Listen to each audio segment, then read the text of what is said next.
Hello అండి. కథా ప్రేమికులందరికీ మీ లక్ష్మీ శ్రీనివాస్ నమస్సుమాంజలి.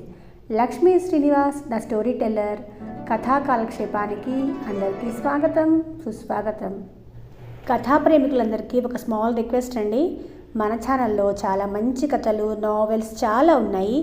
ఒక్కసారి కొంచెం టైం తీసుకొని మన ఛానల్లో కథలు విని మీకు నచ్చినట్లయితేనే తప్పకుండా ఛానల్ సబ్స్క్రైబ్ చేసుకొని మన కథలను లైక్ చేయండి.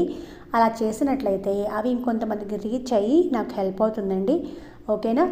నా ప్రజెంటేషన్ ఇంకా బెటర్గా ఉండటానికి మీరేమైనా సలహాలు, సూచనలు ఇవ్వాలనుకుంటే కమెంట్ సెక్షన్లో నాతో ఇంటరాక్ట్ అవ్వండి. సరేనా? కథలోనికి వెళ్దాం. ఈనాటి కథ జ్ఞాపిక. రాసిన వారు అత్తలూరి విజయలక్ష్మి గారు. నా మాటల్లో వినేద్దాం. సరేనా? హఠాత్తుగా బయట కోలాహలం వినిపించడంతో నా రచనా వ్యాసంగానికి ఆటంకం కలిగింది. ఒక్కసారిగా నేను రాస్తున్న నవలలోంచి బయటపడి విసుగ్గా కిటికీలోంచి తొంగి చూశాను. వేసవి సెలవులేమో. 5 నుంచి 12 ఏళ్ల పిల్లలంతా వాకిట్లో ఆడుకుంటున్నారు. వాతావరణం హాయిగా ఉందేమో. గుంపుగా గోళ్ల నుంచి బయటపడిన పక్షుల్లాగా స్వేచ్ఛగా ఎగురుతున్నారు. అమ్మాయిలు కొందరు స్కిప్పింగ్, కొందరు టెన్నికాయిట్, అబ్బాయిలు క్రికెట్, చిన్నపిల్లలు సైక్లింగ్, ఇలా ఎవరికి తోచిన ఆటలు వాళ్ళు ఆడుతున్నారు. కోలాహలంగా ఉంది. ముందు నా ఏకాగ్రతకి భంగం కలిగించినందుకు కోపం వచ్చినా వాళ్ళందరినీ అలా చూస్తుంటే ముచ్చటేసింది. కొద్ది క్షణాలు కిటికీలోంచి వాళ్ళని అలాగే చూస్తూ కూర్చున్నానే కానీ నా మనస్సంతా నేను రాస్తున్న నవల మీదే ఉంది. నవల మధ్యలో ఆగిపోయింది. ఏం చెయ్యాలి? ఆ పాపనేం చెయ్యాలి? నా నవల్లో కథానాయిక చేసిన చిన్న తప్పుకి కాదు పెద్ద తప్పుకి బలైపోయి మందమతిగా పుట్టిన పాపాయిని ఏం చెయ్యాలి? ఆలోచనతో బుర్ర వేడెక్కిపోయింది. కాసేపు అలాగే కూర్చొని కిటికీ మూయటానికి లేవబోతుంటే గబగబా తలుపు పాతుల శబ్దం వచ్చింది. ఎవరది అంటూ హాల్లోకి నడిచి డోర్ తీశాను. 10 ఏళ్ల పాప ఆయాసపడుతూ ఆంటీ, ఐ వాంట్ వాటర్ అంది చేత్తో మంచినీళ్ళు అన్నట్లుగా సైగ చేస్తూ. నాకు ఆశ్చర్యం వేసింది. ఆ పాప ఎవరో నాకు తెలియదు. నేను ఈ ఏరియాలో ఇల్లు కొనుక్కొని 4 ఏళ్లుగా ఉంటున్నా. చుట్టుపక్కల ఎవరున్నారో కూడా నాకు తెలియదు. నేనెవరో తెలియకుండా నా తలుపు తట్టి మరీ మంచినీళ్ళు అడుగుతుంది. నవ్వొచ్చింది. కమ్ అంటూ డైనింగ్ టేబుల్ మీద గ్లాసెస్ స్టాండ్లోంచి గ్లాస్ తీసి ఫ్రిడ్జ్లోంచి మంచినీళ్ళ బాటిల్ తీసి గ్లాస్లో పోసి ఇచ్చాను. గటగటా తాగేసి థ్యాంక్ యూ అంటూ వెళ్ళబోతుంటే అడిగాను, నీ పేరేంటి? నా వైపు తిరిగింది. ఐ యామ్ జ్ఞాపిక అంది మొహం మీద పట్టిన చెమట కచ్చిగా తుడుచుకుంటూ. జ్ఞాపిక జ్ఞాపిక అని 2 సార్లు మనసులో అనుకుంటే కానీ ఆ పేరు పలకటానికి మనసొప్పలేదు. డూ యూ లైక్ ఇట్ అడిగింది. ఆ అమ్మాయి చొరవకి ముచ్చటేసింది. నవ్వుతూ తలూపాను. థ్యాంక్ యూ అంటూ పారిపోయింది. ఆ అమ్మాయిని అలాగే కొన్ని క్షణాలు చూసి డోర్ వేసుకుని కిచెన్లోకి నడిచాను. గిన్నెతో నీళ్లు స్టవ్ మీద పెట్టి కప్పులో 2 స్పూన్ల తేనె వేసుకొని ఫ్రిడ్జ్లోంచి సగం కట్ చేసిన నిమ్మబద్ద తీసుకొని కొద్దిగా రసం తీసుకున్నాను. తర్వాత ఈ మధ్య లెమన్ టీ నాకు రుచిగా అనిపిస్తుంది. ఆ టీ తాగాక కలిగే ఉత్సాహం నాకు ఆ లెమన్ టీ మీద ఇష్టాన్ని కలుగచేసిందేమో. నీళ్లల్లో కొన్ని టీ ఆకులు వేసి కొన్ని క్షణాలను డికాషన్ కప్పులో ఉంపుకొని కప్పు తీసుకొని తిరిగి హాల్లోకి వచ్చాను. కొద్దిగా టీ సిప్ చేస్తూ టీవీ ఆన్ చేసి సోఫాలో వాలాను. న్యూస్ రీడర్ వార్తలు చదువుతుంది. రాజకీయ నాయకుల నేర చరిత్రలు, అవినీతి సామ్రాట్ల అరెస్టులు, సిబిఐ దర్యాప్తులు, ₹1 కోటి కుంభకోణాలు, డబ్బు కోసం హత్యలు, దొంగల వీరవిహారం, విచ్చలవిడిగా బతుకుతున్న యువత, యాక్సిడెంట్లు, ఇతర దేశాల జరుగుతున్న రాజకీయ పరిణామాలు, ఏవగింపుని, రోతని, అసహ్యాన్ని కలుగచేసే వార్తలు. భారతదేశంలో పుట్టినందుకు గర్వపడాలో సిగ్గుపడాలో అర్థం కాని స్థితి. ఈ దేశంలో రాష్ట్రంలో పెరిగిపోతున్న అవినీతిని అలవాటుగా చేసుకొని బతుకుతున్న బడాబాబులు, ఆడవాళ్ల బలహీనతని అవకాశంగా తీసుకొని వాళ్లతో స్వర్గాన్ని పొంది వాళ్ళని నరకానికి తోసే బలిసిన నాయకులు. అందరినీ A to Z, అందరినీ ఒకే షాట్తో తుదముట్టించే పవర్ఫుల్ బుల్లెట్ ఏదన్నా ఉందా? ఉండే ఉంటుంది. అదేదో నాకు దొరికితే ఎంత బాగుంటుంది. ఛానల్ మార్చాను. ఏదో సీరియల్ వస్తుంది. 2 ఆడవాళ్ళు ఒకళ్ళనొకళ్ళు నిప్పులు కురిసే కళ్ళతో చూసుకుంటున్నారు. వారిద్దరి మేకప్ వాళ్ళ అసలు మొహాన్ని పూర్తిగా మార్చేసినట్లుగా అనిపిస్తుంది. అద్దాల చీరలు, 1 గ్రామ్ గోల్డ్ నగలు, అందంగా ఉన్నారు. వాళ్ళు ఆగి చెబుతున్న డైలాగులు అనూహ్యంగా ఉన్నాయి. వాళ్ళెందుకు ఒకళ్ళనొకళ్ళు తిట్టుకుంటున్నారో నాకు అర్థం కాలేదు. వాళ్ళ హావభావాలు, సంభాషణలు పలికే తీరు, అర్థం లేని విలనిజం భరించలేకపోయాను. మరో ఛానల్ తిప్పాను. ఇద్దరు భార్యల మధ్య నలిగే హీరో. వాళ్ళల్లో ఎవరు మొదటి భార్యో తెలియలేదు. కానీ ఒక భార్య పాత్ర మాత్రం వీలైనంత నీచంగా, దరిద్రంగా, అసహ్యంగా మలిచాడు రచయిత. ఆ ఆర్టిస్టు నటన మరింత నీచంగా ఉంది. టోటల్గా స్త్రీ పాత్రల చిత్రీకరణ చాలా నీచంగా, దిగజారుడుగా ఉంది. వీళ్ళకి ఆర్టిస్టులు అని తెలుగులో అందమైన పదం, కళాకారులు అని ఆ పదం వాడటం అంటే నిజమైన కళాకారులను అవమానించడం అనిపించింది. ఇంకా చూడలేకపోయాను. మరో ఛానల్ 2 పార్టీల నేతలతో ఒక జర్నలిస్ట్ చర్చ. అది చర్చలాగా లేదు, వీధిన పడి చేస్తున్న రచ్చలా ఉంది. టీవీ ఆఫ్ చేసి విసురుగా రిమోట్ విసిరేసి తిరిగి నా గదిలోకి వెళ్ళాను. లెమన్ టీ ఇచ్చిన శక్తి బాగానే పనిచేస్తున్నట్లుంది. మళ్ళీ నవల రాయటానికి ఉపక్రమించాను. కానీ ఎందుచేతో ముందుకు సాగలేదు. వేళ్లు విరుచుకుంటూ ఫైల్ సేవ్ చేసి లాగౌట్ అయ్యాను. కంప్యూటర్ షట్డౌన్ చేసి గదుల్లో లైట్లు వేస్తూ హాల్లోకి వచ్చాను. ఏం చేయాలో తోచలేదు. టీవీ చూడలేకపోతున్నాను. నవల పూర్తి చేయాలి అంటే ఆ పాప పట్ల కసాయిదానిలాగా ప్రవర్తించి ఆ పాత్రను చంపేయాలని లేదు, బతికేలా చేస్తుంది. కానీ ఎలా? మానసికంగా, శారీరకంగా కూడా ఎదగని ఆ పాప బతికేం చేస్తుంది?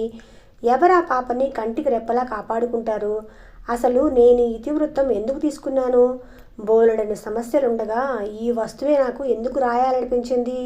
ఏమో. వాకిలి తలుపు తీసి బయటకొచ్చాను. వెన్నెల పాలు ఒలికినట్లుగా పల్చగా పరుచుకుంది. మొక్కల మీద గాలుల చల్లదనం పెరిగింది. వాతావరణం హాయిగా ఉంది. ఎదురుగా ఉన్న అపార్ట్మెంట్లో కొన్ని ఫ్లాట్స్లోనే లైట్లు వెలుగుతున్నాయి. అందుకేనేమో కళావిహీనంగా ఉంది. జ్ఞాపిక గుర్తొచ్చింది. ఎక్కడుంటుందో? ముద్దుగా, బొద్దుగా, ఆడి ఆడి అలసిన కళ్ళు, కందిన చెంపలు, చెదిరిన జుట్టు ఎంత ముద్దుగా ఉంది. రోజు వస్తుందా ఆడుకోవటానికి? చక్కదనంతో పాటు చలాకితనం కూడా ఇచ్చాడు భగవంతుడు. బోళాగా కలివిడిగా మాట్లాడింది. తీయని స్వరంతో హాయిగా స్వచ్ఛంగా మాట్లాడింది. ఎందుకో జ్ఞాపిక వచ్చి కాసేపు కబుర్లు చెప్తే బాగుండు అనిపించింది. కొంచెంసేపు అలాగే నిలబడి లోపలికి వచ్చి తలుపు వేసేశాను. అన్ని గదుల్లో లైట్లు ఆర్పేసి బెడ్రూమ్లోకి వెళ్ళిపోయాను. ఈ ప్రపంచంలో దురదృష్టవంతులు ఒంటరి వాళ్ళు. నేను చాలా దురదృష్టవంతురాలిని. కానీ నేను ఇలా ఒంటరిగా మిగిలిపోవటానికి కారణం ఎవరు?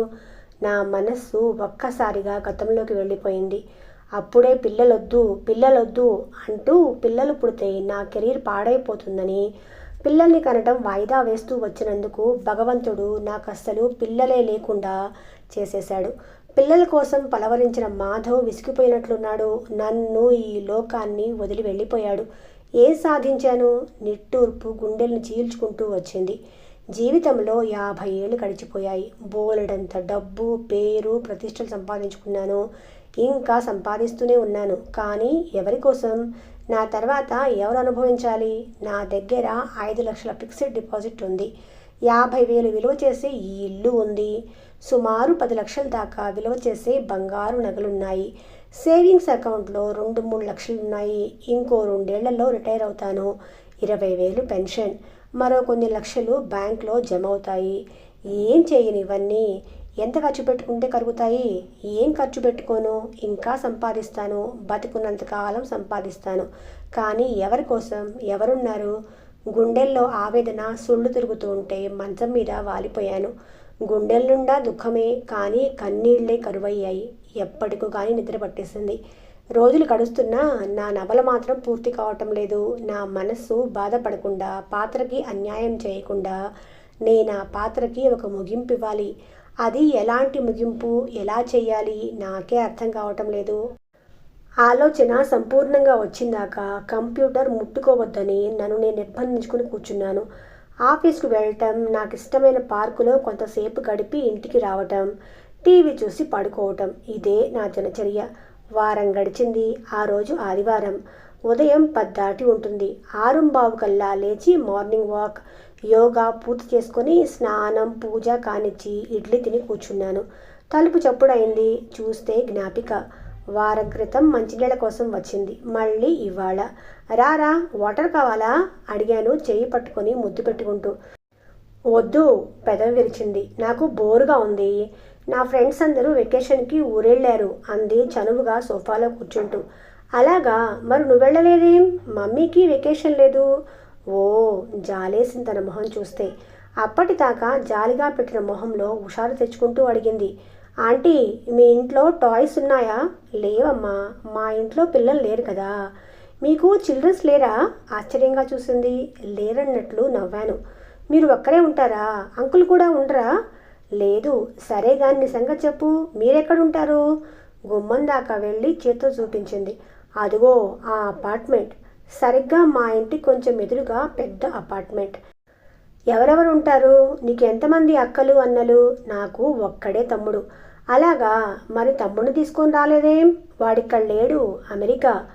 అమెరికాలోనా? అక్కడెవరున్నారు? ఎవరూ లేరు. మరి తమ్ముడు ఎక్కడున్నాడు? హాస్పిటల్. ఏ హాస్పిటల్? ఆశ్చర్యంగా అడిగాను. భుజాలు ఎగరేసి ఐ డోంట్ నో అంది. ఇక్కడ ఎవరెవరు ఉంటారు? మమ్మీ, నేను, డాడీ. నాకేం అర్థం కాలేదు. తమ్ముడు అమెరికాలో హాస్పిటల్లో, ఇక్కడ తల్లిదండ్రితో ఈ పాప, ఇంకా చిన్నపిల్లతో. అంతకన్నా ఆ విషయాలు డిస్కస్ చేయటం సభ్యత కాదు, పద్ధతి కాదు. ఫ్రిడ్జ్ తెరిచి క్యాడ్బరీ చాక్లెట్ తీసిచ్చాను. థ్యాంక్ యూ అంటూ తీసుకుంది. ఆ పాపని ఎలా ఎంటర్టైన్ చేయాలో నాకు అర్థం కాలేదు. నా దగ్గర కాలక్షేపం అవుతుందని తనకి ఎందుకు అనిపించిందో కూడా నాకు తెలియదు. అయినా నాకు తోచిన విధంగా అవి ఇవి మాట్లాడుతూ టీవీ చూస్తావా అని అడిగాను. యా అంది హుషారుగా. టీవీ ఆన్ చేసి ఏం ఛానల్ చూస్తావు అడిగాను. డిస్కవరీ అంది. తను కోరిన ఛానల్ పెట్టి నేను కిచెన్లోకి వెళ్ళిపోయాను వంట చేసుకోవటానికి. కానీ నా మనసంతా జ్ఞాపిక తమ్ముడితో నిండిపోయింది. అమెరికాలో హాస్పిటల్లో పసివాడు ఒక్కడిని వదిలేసి వీళ్ళంతా, ఆ తల్లి తండ్రి ఇక్కడ హైదరాబాద్లో ఉండటం నాకు ఎలాగో అనిపించింది. ఏం జబ్బాయి ఉంటుంది? నాకెందుకో నేను రాస్తున్న నవలలో పాపాయి పాత్రకి జ్ఞాపిక తమ్ముడికి ఏదన్నా పోలికుందేమో అన్న సందేహం కలిగింది.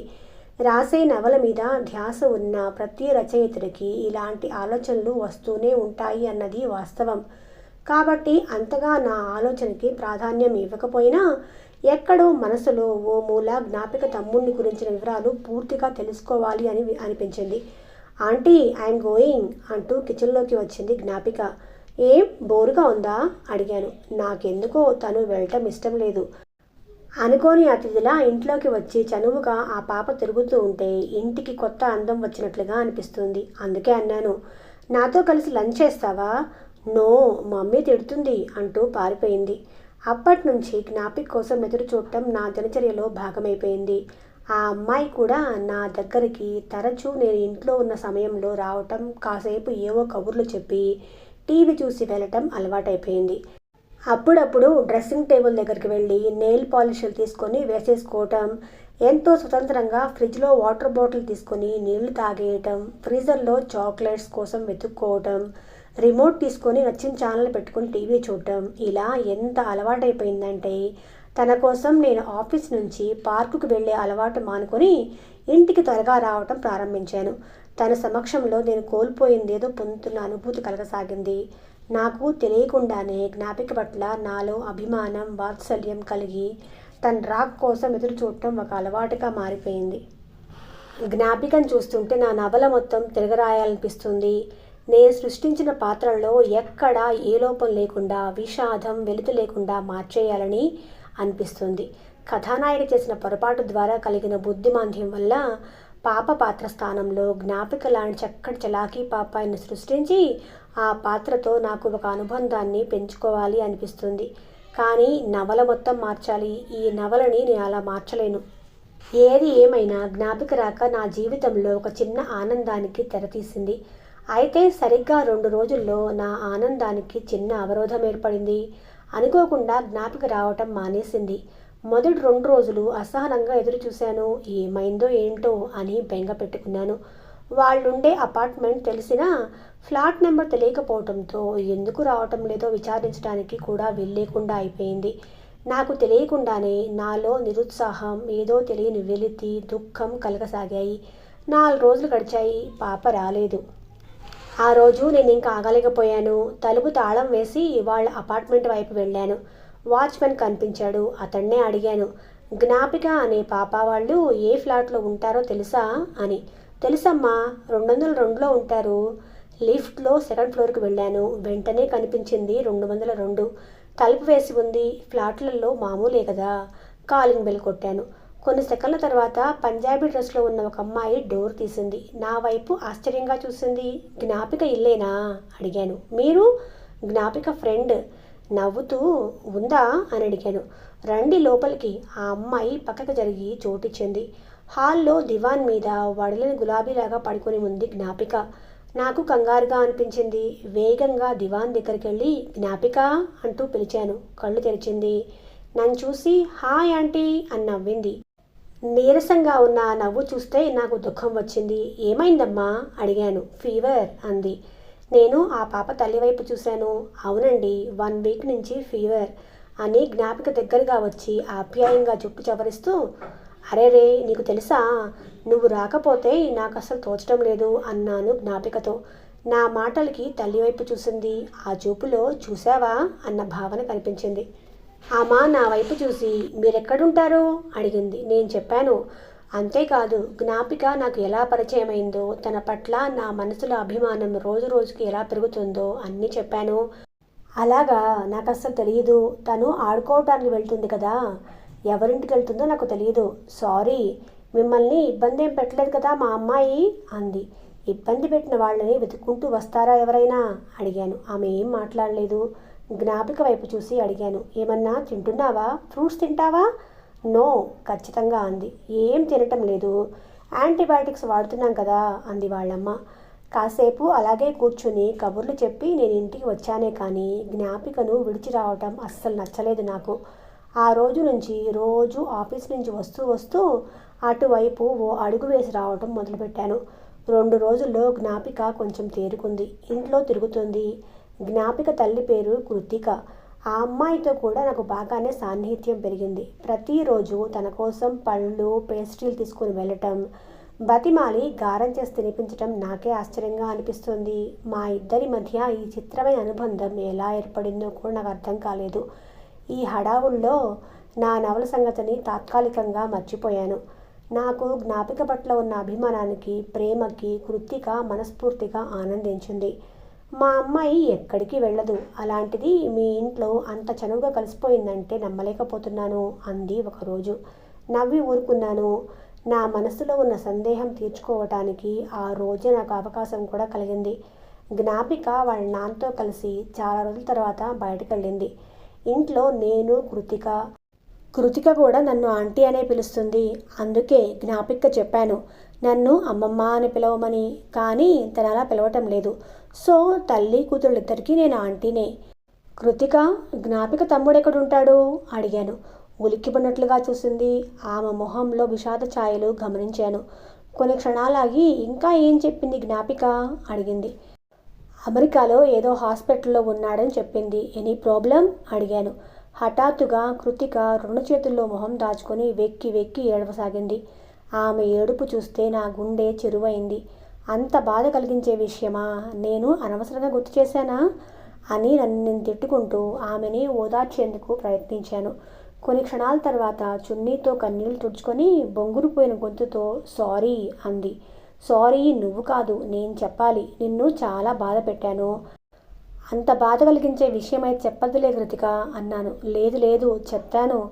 ఇంతకాలానికి నా మనసులో ఆవేదన పంచుకోవటానికి ఒక ఆత్మీయురాలు దొరికింది, చెప్తాను అంటూ చెప్పసాగింది. నాకు జ్ఞాపిక తర్వాత ఒక బాబు పుట్టాడు. కానీ వెంటనే ప్రెగ్నెన్సీ వచ్చిందని సెకండ్ ఇష్యూకి గ్యాప్ ఉండాలని ప్రెగ్నెన్సీ పోవటానికి మందులు వాడాను.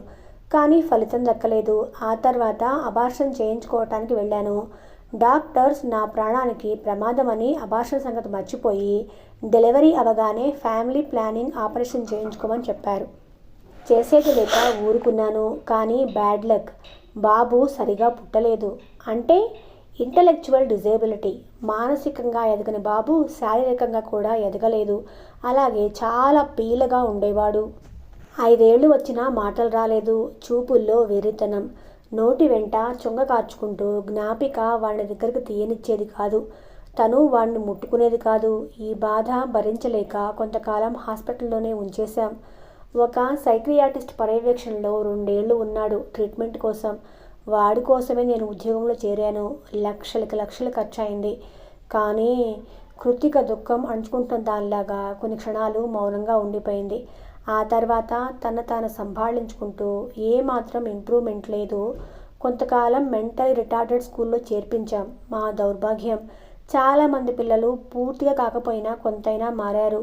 కానీ వీడస్సలు మారలేదు. వాడే మందులు ఏమైపోతున్నాయో అర్థం కావటం లేదు. ఇప్పుడు ఎక్కడున్నాడు? వణుకుతున్న స్వరంతో అడిగాను. సిటీకి సుమారు 50 కిలోమీటర్ల దూరంలో ఒక స్కూలు ఉంది. ఇలాంటి జబ్బులపైన రీసెర్చ్ చేసింది ఒక ఆవిడ. ఆ స్కూల్లో చేర్చాం. సంవత్సరానికి 2 లక్షల దాకా ఖర్చు అవుతుంది. ఆ స్కూల్లో చేర్చి 7 ఏడాది అవుతుంది. ఏమాత్రం ఆశ లేకుండా పోతుంది. మాట మధ్యలోనే దుఃఖం అడ్డుపడింది కృతికకి. నా గుండెల్లో అగ్నిపర్వతాలు పగిలిపోతున్నట్లుగా శరీరం ఆపాదమస్తకం వణికిపోతుంది. ఏమిటి చిత్రం? నేను రాస్తున్న నవల్లోంచి 2 పాత్రలు నా ముందుకొచ్చి నన్ను సవాల్ చేస్తున్నట్లుగా అనిపిస్తుంది. ముగింపు అంటూ కలవరించావు కదా, ఇప్పుడు చెప్పు ఎలా ముగిస్తావో అని వాళ్ళు 1000 స్వరాలతో అరుస్తున్నట్లుగా ఒళ్ళు జలధరించినట్లుగా అయింది. తను బాబును ముట్టుకోకపోయినా జ్ఞాపికకి వాడంటే అభిమానం, మమకారం, ఆపేక్ష ఉండేవి. వాడిని హాస్పిటల్లో అడ్మిట్ చేసినప్పటి నుంచి తమ్ముడేడి అని అడుగుతూ ఉండేది. తమ్ముడికి జ్వరం వచ్చిందని, అమెరికాలో హాస్పిటల్లో ఉన్నాడని, త్వరలో వస్తాడని, ఇద్దరూ ఆడుకోవచ్చని చెప్తూ వస్తున్నాను. కానీ ఎంతకాలం మోసం చేయగలను తన్ని? కృతిక ఏడుస్తుంటే నా గుండె మెలితిప్పినట్లవుతుంది. ఆమె దుఃఖం చూడలేకపోతున్నాను. అదే దుఃఖంతో చెప్పసాగింది. తన మనసులో అదే మాట ఫిక్స్ అయిపోయింది. తను అదే భావంతో ఉంది. దాన్ని మేము తుడిచేయటానికి ప్రయత్నించటం లేదు. కాలం గడిచాక తను పెద్దవుతున్న కొద్దీ భయం వేస్తుంది. తను అడిగే ప్రశ్నలకి నా దగ్గర కానీ ఆయన దగ్గర కానీ సమాధానం లేదు. ఏం చెప్పాలి, ఎలా చెప్పాలి? వెక్కిళ్ళు పెడుతుంది. ఒక్కసారిగా నా గుండె చెరువైంది. అప్రయత్నంగానే నా కళ్ళ నుంచి 2 నీటి బొట్లు జారిపడ్డాయి. అన్నీ సక్రమంగా ఉంటేనే బతకటం ఒక సాహసంగా మారిన ఈ రోజుల్లో అలాంటి బాబు బతికి ఏం చేస్తాడు చెప్పండి? తల్లిగా నేను గుండెల్లో పెట్టుకోగలను. కానీ వాడు ఎదిగిన కొద్దీ వాడికి బతుకు బరువైపోతుంది. నా చిన్నారి తండ్రి, ఆ బరువు మోయటం నేను తట్టుకోలేను. అందుకే నా పక్కన నిశ్శబ్దంగా ఒక విస్ఫోటం జరిగింది. ఆ పొగల్లో ఏదో స్పష్టంగా కనిపిస్తుంటే ఆసక్తితో నోట మాట రాక మూగగా ఆమెనే చూస్తూ భయంగా, అనుమానంగా అడిగాను. అందుకే మెర్సీ కిల్లింగ్, వాణ్ణి చంపేయమని, కారుణ్య హత్యకు పాల్పడమని చెప్పాను. కృతిక, నీకు మతిపోయిందా? గట్టిగా అరిచాను. కృతిక వెక్కుతూ అంది. మరేం చేయను? డబ్బు మంచినీళ్ళలా ఖర్చు అయిపోతుంది. కానీ వాడిలో మార్పు లేదు. వాడు బాగుపడితే చాలు అనుకున్నాం. కానీ ఇలాగే పెరిగి పెద్దవాడైతే ఎలా బతుకుతాడు? ఎవరు వాణ్ణి కళ్ళల్లో పెట్టుకొని కలకాలం కాపాడగలుగుతారు? ఆంటీ, మీరే చెప్పండి. జ్ఞాపిక భవిష్యత్తు కూడా చూసుకోవాలి కదా. అందుకే ఆ కషాయ నిర్ణయం తీసుకోవాల్సి వచ్చింది. డాక్టర్ దగ్గర నుంచి వచ్చే నిర్ణయం కోసం నేను నా మనస్సుని పాషాణంగా మార్చుకుని ఎదురు చూస్తున్నాను. కృతిక 2 చేతుల్లో మొహం దాచుకొని వెక్కి ఏడవసాగింది. నాకు దుఃఖమాగలేదు. చాలాసేపు మౌనంగా నేను ఆమె ఏడుస్తూ ఉండిపోయాం. అలా జరగడానికి వీల్లేదు కృతిక. నన్ను అక్కడికి తీసుకుని వెళ్ళు, మనం వెళదాం. నెమ్మదిగా ఆమె భుజాల మీద చెయ్యేసి అన్నాను. ఎందుకు? కన్నీళ్లతో ఆశ్చర్యంగా అడిగింది కృతిక. వెళదాం. డాక్టర్తో నేను మాట్లాడతాను. తప్పకుండా ఈ జబ్బుకి చికిత్స ఉంటుంది. కన్నీళ్లతో పేలవంగా అంది. లిటిల్ ఏంజల్స్ దాని పేరు. దానికి అటాచ్ అయ్యి చిల్డ్రన్ హోమ్ కూడా ఉంది. అన్నీ వాళ్లే చూసుకుంటారు. లిటిల్ ఏంజల్స్ అని ఉచ్చరిస్తూ అడిగాను. ఎప్పుడు వెళ్దాం? చెప్పాగా, వాళ్ళు ఎప్పుడు రమ్మంటే అప్పుడు. అలా కాదు, రేపు వెళదాం దృఢంగా అన్నాను. అప్పటికప్పుడే నా మనసులో ఒక స్థిర నిర్ణయానికి నాంది పడిపోయింది. నాకు ధైర్యం సరిపోవటం లేదా ఆంటీ? వణికే స్వరంతో అంది కృతిక. లేదు కృతిక, నువ్వు అనుకున్నట్లు జరగదు. బాబుని బతికించుకుందాం. నేనున్నాగా. మీ అమ్మలాంటి దాన్ని నమ్ము. కృతిక చప్పు నా గుండెల మీద వాలిపోయి వెక్కి ఏడవసాగింది. ఆమెని ఓదార్చడానికి నాకు మాటలు రాలేదు. మౌనంగా ఆమె వీపు మీద చేత్తో రాస్తూ నా స్పర్శ ద్వారా ఆమెకి ధైర్యం కలిగించడానికి ప్రయత్నించాను. కాసేపటికి తేరుకుంది. నేను మరికొంచెం సేపు ఆగి ఆమెకు ధైర్యం చెప్పి ఇంటికి వచ్చేశాను. ఆ రాత్రి డిన్నర్ కూడా చేయాలి అనిపించలేదు. కృత్తిక మాటలు, ఏడుపు చెవుల్లో ప్రతిధ్వనిస్తున్నట్లుగా వినిపిస్తోంది. మెర్సీ కిల్లింగ్, లేదు, అలా జరగకూడదు, తప్పకుండా తగ్గిపోతుంది, బాబు బాగవుతాడు, బాగుపడాలి. గబగబా కంప్యూటర్ దగ్గరికి వెళ్ళి ఆన్ చేశాను. నా ఫైల్ ఓపెన్ అయిందాకా సమయం వృధా చేయకుండా నా బ్యాంక్ పాస్బుక్, చెక్ బుక్ బ్యాగ్లో పెట్టుకున్నాను. ఫైల్ ఓపెన్ అయింది. కథం తొక్కుతున్నట్లుగా నా కలం పరుగులు పెడుతుంటే ఆ రాత్రి నన్నేదో ఉన్మాదం ఆవరించినట్లుగా నా నవల పూర్తి చేశాను. మర్నాడు నేను, కృతిక నా కారులో బాబుని ఉంచిన చోటికి వెళ్ళాము. నగరానికి దూరంగా ప్రశాంతమైన పరిసరాల్లో చూడగానే మనస్సుని దోచుకునేలాగా ఉంది ఆశ్రమం. అక్కడే హాస్పిటల్, అక్కడే హాస్టల్, అక్కడే పిల్లలకి స్పీచ్ థెరపీ, ఆటలు పాటలు నేర్పే రకరకాల పరికరాలు. గేటు తోసుకొని లోపలికి వెళ్ళగానే నా కళ్ళబడిన దృశ్యం నన్ను ముగ్ధురాల్ని చేసింది. పిల్లలు కొందరు అరుగుల మీద, కొందరు చెట్ల కింద కూర్చున్నారు. మమ్మల్ని దూరంగా చూసి 40 ఏళ్ల స్త్రీ ఎదురుగా వచ్చి, రండి రండి, నేనే మీకు కాల్ చేయాలనుకుంటున్నాను అంటూ ఆహ్వానించి తన గదిలోకి తీసుకుని వెళ్ళింది. నేను ఆవిడ్ని అనుసరించిన నా కళ్ళు మాత్రం ఆవిడ గది కిటికీ బయట ఎదగని మనస్తత్వాలతో కూర్చొని ఉన్న పిల్లలపైనే ఉంది. ఆవిడ గదిలోకి వెళ్ళగానే బాబెలా ఉన్నాడు అడిగింది కృతిక. ఆవిడ మారు మాట్లాడకుండా రండి వెళదాం అంది ముందుకు నడుస్తూ. కృతిక నా వైపు ఆందోళనగా, ఆవిడ వైపు అనుమానంగా చూస్తూ ఆమెని అనుసరించింది. నేను వాళ్ళ వెనక నడిచాను. ముగ్గురు ఆ హాస్టల్కి ఆనుకుని ఉన్న హాస్పిటల్కి వెళ్ళాం. చందమామ లాంటి ముఖం, చెంపకి చారడేసి కళ్ళు, కానీ చూపుల్లో శూన్యం, పలకలేని మౌనం. తనకెదురుగా ఎవరున్నారో కూడా అర్థం లేని అయోమయం. మంచం దగ్గరికి ఆతృతగా వెళ్ళిన కృతిక బాబుని అలా చూసి తట్టుకోలేని దానిలాగా నోటికి చెంగు అడ్డు పెట్టుకొని కుళ్ళి కుళ్ళి ఏడుస్తూ పక్కకి వెళ్ళిపోయింది. నేను బలవంతంగా దుఃఖం ఆపుకుంటూ అడిగాను అక్కడి వచ్చిన డాక్టర్ని, ఇతను మామూలుగా మారే అవకాశం లేదా? డాక్టర్ గంభీరంగా అంది, నిజానికి ఈ జబ్బు ఉన్నవాళ్ళు ఖచ్చితంగా అంతో ఇంతో ఇంప్రూవ్ అవుతారు. చూశారుగా ఆ పిల్లల్ని? బయట ఆవరణలో ఆడుకుంటున్న కొందరు పిల్లల్ని చూపించింది. వాళ్ళు మొదట్లో చాలా దారుణంగా ఉండేవాళ్ళు. ఇప్పుడు చూడండి, వాళ్ళ పనులు వాళ్ళు చేసుకుంటున్నారు. ఏదైనా చెప్తే అర్థం చేసుకుంటారు. మనం పలకమన్న మాటలు, చిన్న చిన్న పద్యాలు అస్పష్టంగా అయినా పలుకుతారు. కానీ ఈ బాబు వెరీ బ్యాడ్ లక్. నేను చటుక్కుని డాక్టర్ చేయి పట్టుకున్నాను. అలా అనకండి, బాబు మామూలుగా అవ్వాలి. ఎంత ఖర్చైనా పర్వాలేదు, ప్లీజ్. డాక్టర్ నా వైపు ఆశ్చర్యంగా చూసింది. మీరెవరు? నేను తడబడ్డాను. డాక్టర్ అంది, వాళ్ళకి మీరేమవుతారో నాకు తెలియదు, కానీ వాళ్ళ ఆవేదన, తాపత్రయం కళ్ళారా చూస్తున్న దానిగా బాబు తల్లి కోరికను చట్టబద్ధంగానే మన్నించాలి అనుకున్నాను. కానీ బాబు పరిస్థితి చూస్తుంటే ఆ అవసరం లేదు అనిపించింది. అంటే బాబు ఆరోగ్యం బాగుపడుతుందా? ఆశగా ఆత్రంగా అడిగాను. తల అడ్డంగా ఆడించింది doctor. No hope, almost he is in death bed. నేను నిలువెల్లా వణికిపోతూ బాబు వైపు చూశాను. తల పక్కకి వాలిపోయి ఉంది. నోట్లో నుంచి చొంగ కారుతుంది. అటు చూడండి, కంపిస్తూ అరిచాను డాక్టర్తో. డాక్టర్ విసురుగా మంచం దగ్గరికి వెళ్ళి బాబు చేయందుకొని పల్స్ చూసింది. ఆమె బాబు చేతిని వదిలేసింది. ఆ చేయి అచేతనంగా పక్కకి వాలిపోయింది. కృత్తిక పరిగెత్తుకుని వచ్చింది. కాసేపట్లో కృత్తిక హృదయ విదారకమైన రోదనతో, మిగతా వాళ్ల వెక్కిళ్లతో విషాదం ఆవరించింది ఆ ప్రాంగణమంతా. అయ్యో, ఎందుక నేను వచ్చింది ఇక్కడికి? నా కళ్ళారా ఆ పసివాడి ప్రాణాలు అనంత వాయువుల్లో కలిసిపోవటం చూడ్డానికా? నాకు దుఃఖం ఆగలేదు. కాసేపట్లో కృత్తిక భర్త, అతని వెంట 4 స్నేహితులు వచ్చారు. ఫార్మాలిటీస్ పూర్తి చేసి బాబు మృతదేహాన్ని తీసుకుని వెళ్ళిపోయారు. ఏడుస్తున్న కృత్తికను దగ్గరికి తీసుకొని బలవంతంగా నడిపిస్తూ కారు వద్దకు అడుగులేస్తున్న ఆమె భర్త గంభీర్యం చూస్తే భయమేసింది నాకు. ఐఎమ్ సారీ, డాక్టర్ హీనస్వరంతో అంది. నేను కళ్ళు తుడుచుకొని నా బ్యాగ్లోని చెక్ బుక్ తీశాను. తీసుకున్న నిర్ణయం అమలు చేయాల్సిన సమయం ఇదే. ఇంతకాలం నేను సంపాదించి కూడబెట్టిన డబ్బు సద్వినియోగం కావాలి. భావి భారత పౌరులైన ఈ చిన్నారులు సంపూర్ణ ఆరోగ్యంతో కళకళలాడాలి. అందుకు డబ్బు కావాలి. ఆ డబ్బు నా దగ్గరుంది. చకచక అమౌంట్ రాసి సంతకం చేసి ఆ చెక్కు డాక్టర్ చేతికిస్తూ అన్నాను, ఎవరి పేరు మీద రాయాలో మీరే రాసుకోండి. ఇక ముందు సమాజంలో ఇలాంటి జరగకుండా చూసుకోవాలి అంటూ నిశ్చేష్టాలు చూస్తున్న డాక్టర్ని పట్టించుకోకుండా పరిగెత్తుకుంటూ వెళ్ళి కృత్తి కూర్చున్న కారులో ఆమెకి మరో పక్కన కూర్చొని ఆమె ఒడిలోంచి బాబు దేహాన్ని తీసుకొని నా ఒడిలో పెట్టుకున్నాను. కారు కదిలిపోయింది. ఇదేనండి జ్ఞాపిక కథ. మీ అభిప్రాయాన్ని కమెంట్ సెక్షన్లో నాతో షేర్ చేసుకోండి.